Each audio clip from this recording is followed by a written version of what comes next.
A lesson presentation by Cassandra Ocquaye from University of Education, Winneba, offering the course for textiles and fashion education. Our topic is practice-based and practice-led research. Our content entails the introduction, practice-related research, types of practice-related research. We are talking about some which are practice-based research and then practice-led research. The differences between the two. Then we are going to look at the similarities between the practice-based and then practice-led research, and then creative arts processes. Introduction. First, we are going to look at creative practice, or what we normally term as practice. When we say practice, creative practice combines the act of creating something novel with the necessary processes and techniques belonging to a field. This field can be in the arts, the music, the design, the engineering, or the sciences. This means that you are going to produce something new, or you are going to add something to the previous existence in order to transform it or to transmit it into something new. Now we look at what research means.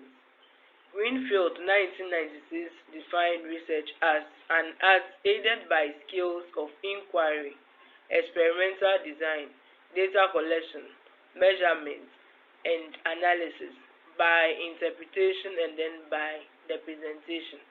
What this simply means is that when we say research means you are bringing out something new. You are going to look out for things that are not in existence, or things that are there but they are not known to others. You want to bring it out, or you want to bring something new to board to add up to knowledge. And then this involves the skills that you use in inquiring the designs, how you collect data. For instance, when you look for a problem that you want to solve, you use the problem to create an objective in order to achieve it at the end.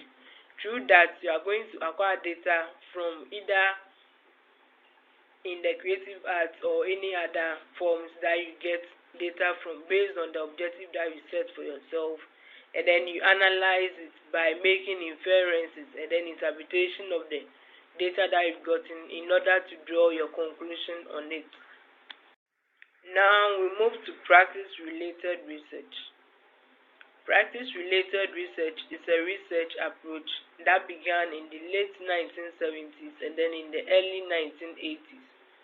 This form of research was introduced purposely for documenting the experiences and expertise of visual artists and designers through the process and design methodologies. What this simply means is that it involves how we the visual artist or any creative designer documents this or a methodology or processes in order to achieve the objective set by itself. It's a form of research which the practitioner use based on his or a discipline, whether in art, whether in music, whether in sculpture, any other discipline that you use your research to find out issues pertaining the particular field that you are in. We have the types of practice-related research. We are going to base on only these two. That's the practice-based research and then practice-led research. Let's now talk about the practice-based research. Practice-based research is an original investigation undertaken in order to gain new knowledge, partly by means of practice and the outcome of that practice. This means that through the claims of the originality and then the contribution to knowledge, it may be demonstrated through creative outcomes in the form of design, music, digital media, performances, and then exhibitions, which are practiced by the artists, the designers, the curators, the musicians, etc. When it comes to practice-based research, it means that the thing you are going to create should be maybe it should go through the practice itself. And then we should have a creative artifact at the end of the research process. Let's take it for instance, we have natural dyes. Natural dyes has been invented by someone, and then people say maybe it fades early, it doesn't keep the dyes in it, and then people are saying that, oh, let me see how I'm going to create something new. But you have to practice what people have said and find out if it's true that people, by dyeing your fabric, find out if it's true that whatever they are saying about natural dyes is true. Let's say for instance the sewing machine. At first we were using maybe hand stitches. That's the prehistoric time. We are using our hand to stitch fabrics or leather or any other thing that we use in carving our body. But someone sat down and thought of it that, oh, this thing that we are using is wasting material and it's not even keeping long, it's not lasting. So I will invent a sewing machine, hand sewing machine. And then the sewing machine can be used in sometimes producing the fabric which will keep long for us. Now we move to the practice-led research.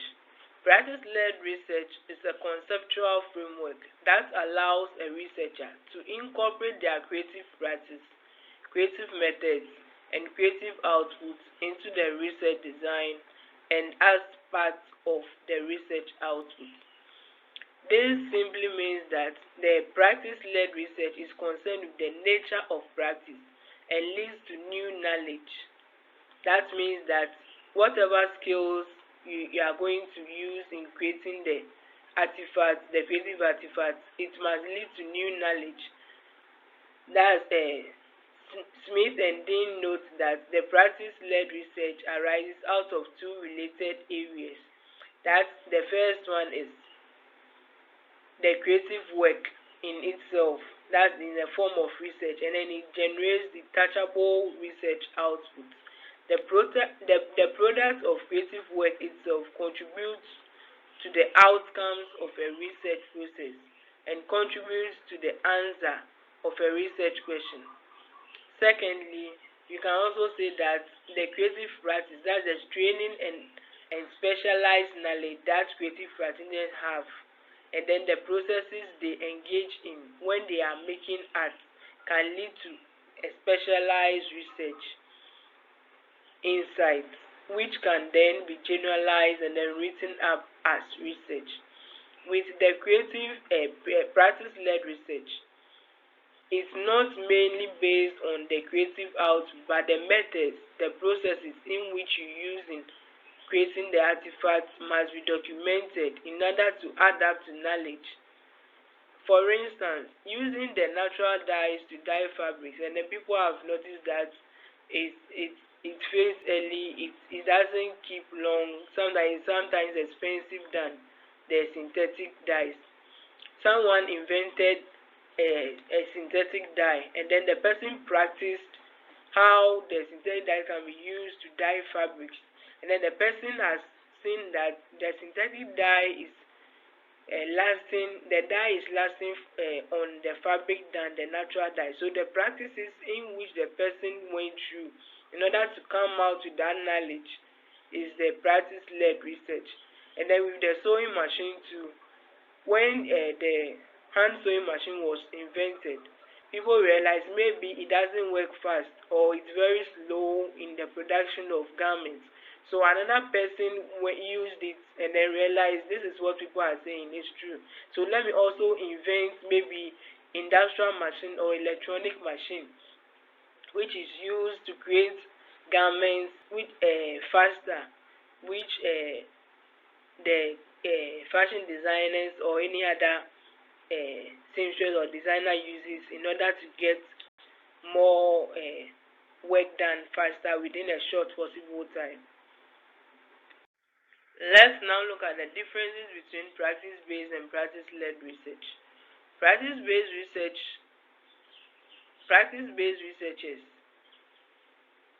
making an artifact is pivotal, and then the insights from making, reflecting, and evaluating may be fed back directly into the artifact itself.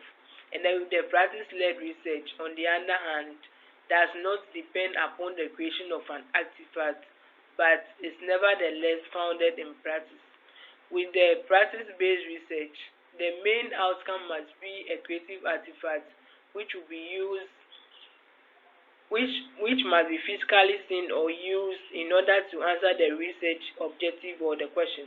But with the practice-led research, it does not solely depend on the creative work, even though it's part of it, but the main focus is on the practice that is used and then outcome that can be used in text for documentation. Now, with this, the differences is that practice-led research findings can be fully expressed in text form without necessarily mentioning the creative output. But with the practice-based research, the findings can be fully explained in text form while mentioning the creative outcome. This means that with the practice-led, it's not necessarily important to mention the creative artifact or to bring the creative artifact when you are making your text or documentation. But with the practice base, the creative artifact will be an evidence to the research that you've done. And then with the practice based research, the creative work acts as a form of research, whereas the practice led research is about practice leading to research insights. This means that the creative work of the practice based research acts as a form of research, and then the practice-led research is also about practicing that leads to insight, that leads to new knowledge, that helps people to discover more. It means the thing is already there. They've done research into it and then they've discovered more knowledge about it, so they adapt to the existing knowledge. Both practice-based and practice-led research are directed towards the objectives and goals of the research. These two research practices involve the normal processes that we use in the research. That is, we finding a problem, drawing objective in order to achieve the problem that we found, in order to obtain the gap that we want to fill. We need to create an objective in order to fill it. And then the goals, what are we researching into, and what do we want our outcome to be like, or where do we want to go. And then they both involve producing creative arts. Because it involves in the practices, the creative artifact is mostly involved in the creative arts process. That's the practice-based and then practice-led research. They are both practice-oriented. They are both used in the creative art process, which involves using the various methods, principles that we can use to develop a creative artifact. And then both practice-based and practice-led contributes to knowledge. All the research that we are doing in this field, they contribute to knowledge, that is bringing something new to board or adding to the existing ones. And then they provide the basis for a judgment as to whether general scholarly requirements are met. So after the products are made, you need to justify whether the scholarly requirements are met. That's the processes, the methods, the various processes involved in research making. And then they are both for documenting and experience, and they are both for documenting the experiences and then expertise of visual artists and designers. So it helps the visual artists to document their experiences. Let's now look at the creative arts research processes. According to Smith and Dean 2009, there are various processes that creative practitioners must undergo when undertaking the creative arts research, and then this includes idea generation. Talking about the idea generation, the creative practitioner plays with the materials around his or her discipline in order to generate ideas. For instance, if it's in textiles, if it's in fashion, if it's in sculpture, you need to generate your own idea. What do you want to do? And then after you've generated the idea, you need to select it. That's the idea selection. This may be in sounds, in formation, in images, whatever you want to do, which must be pursued through investigation or research. So you need to find out what can I do based on the idea I have. And then the ideas are then developed and released through publication or other public outlets. Now, after that, you move on to develop the chosen idea. The idea that you've chosen, how do you develop it? And then the ideas and the output will be documented or publicated for a creative work and then its production. So after choosing it, it's going to be publicated or documented. And then we theorize ideas and develop techniques as methods.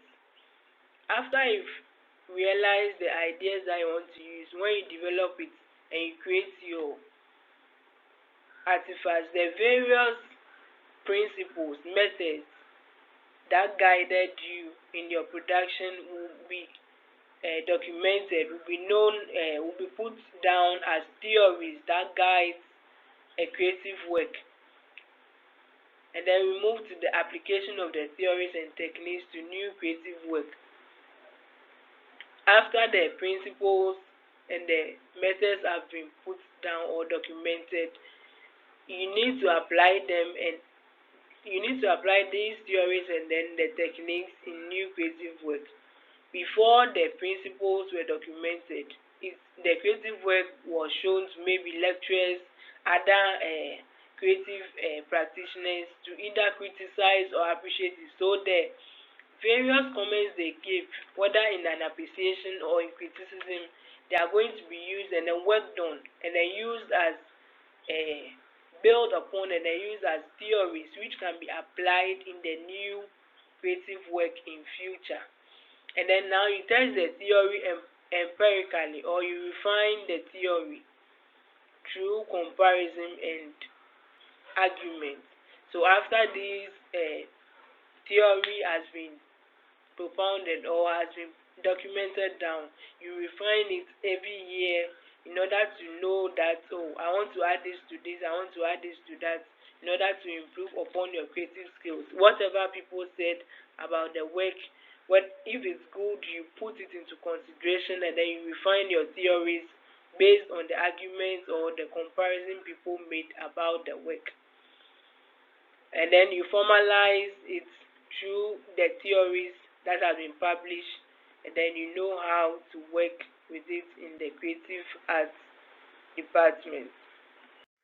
And practice-led research is not based on only the creative artifacts, but bringing something new or generating new knowledge that would add to the existing ones through the various practices, and then bringing out the outcome through the practices. Thank you.